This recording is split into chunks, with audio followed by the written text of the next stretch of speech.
Good morning. We are talking about learning love, growing love, insightful love. It's that Philippians 1:8 passage that talks about, I pray that your love would grow more and more in all knowledge and understanding. And so as we do that, what does learner love look like? Well, and it's impossible to go through everything that means, but let's just start here. One, learner love asks questions and listens well. Learner love asks questions and listens well.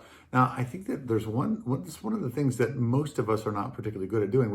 We talk a lot, or we talk nothing. It's usually one of the two extremes. We either reveal nothing or we reveal everything. And I want to encourage you today that learner love this learning the other, that you see the other person as, I want to learn about you, I want to know you, I want to connect with you. And so I need to be able to ask questions of you, like, for example, what we talked about yesterday was knowing these people that are in your life, knowing their languages of love. Are they physical touch, or words of affirmation, or acts of service, or receiving gifts, or quality time? Are they any of those things? What are they? What communicates love to you? That's one thing, but you ask questions and then you listen. Hey, what are you feeling about that right now? What's going on in you right now? Do you help me understand what's happening? And perhaps somebody is really upset about something, but they're not upset about you, at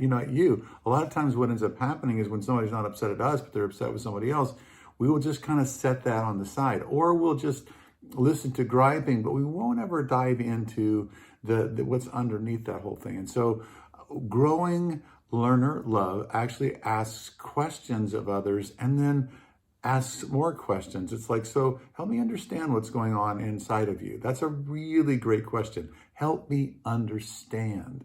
And then ask them questions and ask them to clarify that and ask them some more questions. It's not, again, a one and done thing. It's an asking so that as somebody reveals these things, as somebody lets you into their world and lets you into what's going on, that you know them better, that they feel loved by you because you've asked, you've listened. Listening is one of these powerful ways that pretty much everybody feels loved, when they're listened to well, and then when we ask questions well. It's one of the reasons why people will pay gazillions of dollars on a yearly basis to be able to go and see a therapist, because somebody is listening to them, somebody's asking questions.